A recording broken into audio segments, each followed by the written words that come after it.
Cowboys football is back from Point Pleasant, New Jersey. This is Sean Martin from InsideTheStar.com and at Cowboys Nation on Twitter. And man, does it feel good to be back. Last night, week one of the preseason in San Diego got underway. Got my Cowboys shirt on with the Oregon O. Excited for their season as well.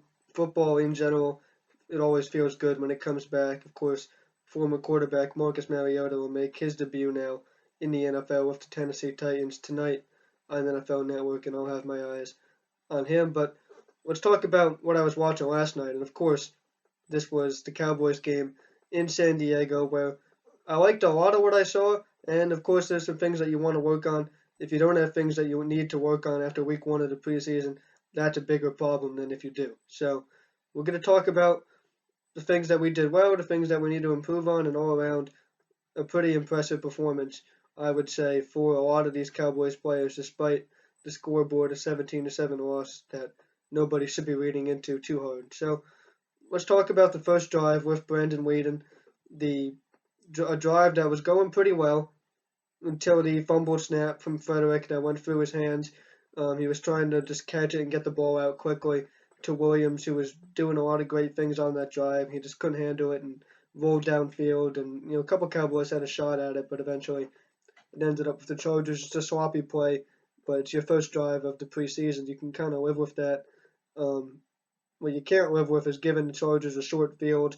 Didn't really give our defense that much of a chance, and then they gave up the first touchdown to Woodhead. But let's go back to before that fumble happened. And the guy I was beyond impressed with on that first drive was Terrence Williams. The Cowboys came this close to not having Dez Bryant on the field this season, and that's a tough reality to accept, and we're not going to have to accept it. We got the deal done. Thank God number 88 is back on the field. But should he have not played, and should we go into the season without Dez Bryant, what was the plan for the Cowboys? And it was simple. It wasn't going to be anything elaborate. It was just step right up, Terrence Williams. You're our new number one wide receiver. So if Terrence Williams can show that he has the stuff that it takes to be a number one wide receiver, across from Dez Bryant when he gets back on the field, who wasn't playing last night, of course, that's going to do wonders for Tony Romo and this offense. Williams looked great last night. He showed that he can be that possession type receiver that we're going to need on third downs, catching short passes, and also he showed his explosiveness getting down the field, making people miss after the catch.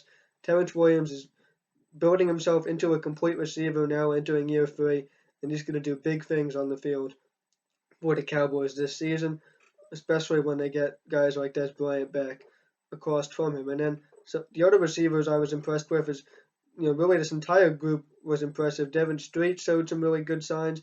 He has a lot of good run after the catch ability, showed some good route running ability, made some tough catches, and then of course Cole Beasley in the slot. You know what you're getting with this guy. He's been raved about throughout training camp so far as being uncoverable no matter who they put on him, including Byron Jones, and he was showing signs of that last night. Cole Beasley, you know what you're going to get with this guy. He's going to be all over the field, making big catches for Tony Romo in the offense, and you got to be excited about the potential for him. So wide receivers, we know there's no issue there. This team's going to be ready to go. Offensive line, they got the protection that they need to get the ball to these wide receivers by a mile. This offensive line is the best offensive line in football. There is no debate on that.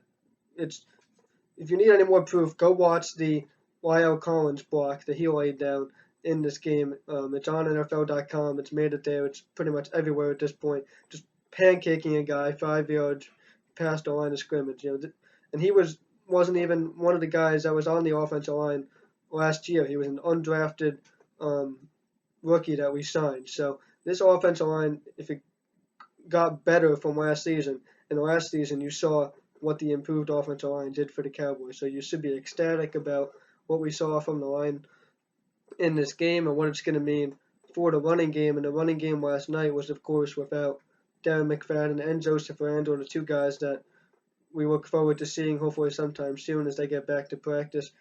But who was right there to take the carries and capitalize on his opportunity?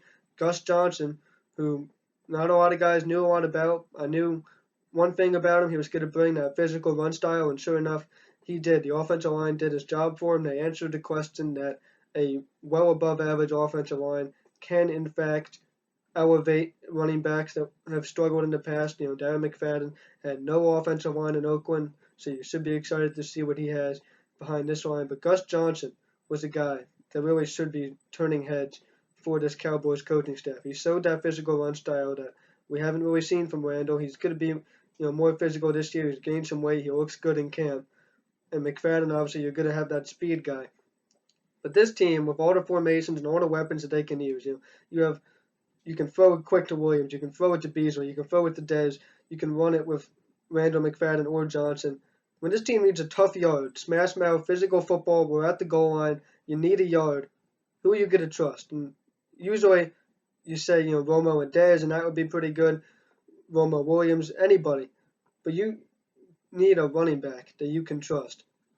And Randall's probably going to be that guy. I'm excited beyond belief to see Randall run behind this offensive line based on what I saw with Gus Johnson last night. He should and will be the Cowboys' feature back when he gets back on the field. But if you need a yard, there's nothing wrong with just stacking up this offensive line and building a wall. The great wall is what we should start calling this offensive line. And you can hand the ball to me. I'll get a yard running behind this offensive line because I can just tuck the ball in and they'll push me forward. But Gus Johnson showed that he can especially be that guy to get across the goal line and get these tough yards that we're going to need and be able to extend drives, keep the ball, and dominate time of possession, and keep our defense on the sideline. And as for that defense, you want to keep them on the sideline just because good things happen when the Cowboys are on offense usually. But this is a defense that we're expecting big things from. It doesn't have to be, a defense that you cringe a little bit every time they're on the field. This defense wasn't playing at full strength last night, and that showed giving up that first touchdown drive on the short field to the Chargers and Danny Woodhead taking that shotgun draw to the end zone. I was watching the Cowboys broadcast for at least the first part of this game before switching to NFL Network and then watching it from a number of sources just to kind of take in as much as I possibly could from all different angles since this is just preseason week 1. And the Cowboys broadcast had it perfectly. Coming off the field after giving up that touchdown, how easy would it have been to say, it's our first touchdown we've given up, it's a short field, it's week 1, preseason, no big deal. No, these guys were fired up. They want to make a statement. The two guys I mentioned were Randy Gregory and Greg Hardy throwing their helmets on the sideline after giving up that touchdown, which I think is a great sign. This team is a physical defense. The thing they've preached with Rob Marinelli all camp so far has been just fly to the ball, make big hits, react to things, and kind of play fast and play free. And that is a little bit of what we saw last night. It's going to take some time schematically for all these guys to start to fit in, but I trust that by week 1 against the Giants that's when that needs to be at full strength, or at least suitable strength. It doesn't need to be a full strength defense week 1 of the preseason. That's not what we expected, but there were individual parts there that I was looking for that I was excited to see. Randy Gregory coming around the edge. I wanted to see what role he was going to have. He ended up getting his first sack. And a lot of Cowboys fans noted he kind of looked a little bit tired at times in this game. And I agree. He did look, a little bit sluggish at times, but then showed his explosiveness on the next snap. And I think his role with this team is going to be as that guy coming around the edge. He's not going to be a guy who's going to consistently just go rush the quarterback and bull rush an offensive lineman and get double-digit sacks. But he's going to be the guy coming around the edge that you're going to have to scheme for. You're going to have to point him out no matter where you line him up on what side of the field. And then that's going to allow other guys like Hardy, when he comes back, to come around that edge or rush from the defensive tackle position, or the rest of these guys to be able to blitz. And Damian Wilson, who's a guy who looked pretty good last night, to be able to come in. Even from that safety position, J.J. Wilcox on the first drive last night. I think it was the first handoff to Melvin Gordon. He made one man miss. Wilcox is right there flying in to take his legs out and make the tackle. So this team is fast defensively. They're going to react to the ball, be physical. And when you have a lot of young guys who are taught to just go play, defense pretty much, trust what you see and go do something, you're going to make mistakes. But there are mistakes that can be corrected. There are things that are going to get better. And I like the aggression and the fire that we saw from this Cowboys defense. They're on the right track. The secondary was a lot better with guys like Byron Jones, who looks pretty good. I'm not going to read too much into the times that he struggled giving up some catches. Defensive back is becoming a harder and harder position in this league. You can't touch wide receivers anymore, it seems. It's a tough life to be a defensive back in the NFL right now. and this was his first ever experience with that. So I'm not going to read into it too much.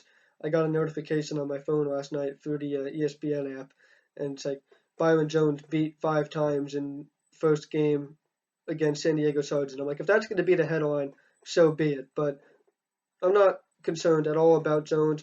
He's going to be playing with a full front seven on every single snap as opposed to all these guys rotating in, and he's going to learn a lot more. So obviously, week 1 in the books, a learning experience for all these Cowboys. The offensive line was great. Lyle Collins was great. Everybody on this team really showed that this is a deep team at the positions where you need depth. The offensive line, the secondary, the defensive line are the 3 areas that I was excited about last night. We'll move on to San Francisco next. Continue to get better. Continue to make a run towards Week 1 at AT&T Stadium against the Giants. Can't wait. This was the Silver and Blue Video Blog, Episode 2. Sean Martin from InsideTheStar.com. Check us out on Twitter at Cowboys Nation and at Inside the Star DC. I'll be back. Go Cowboys.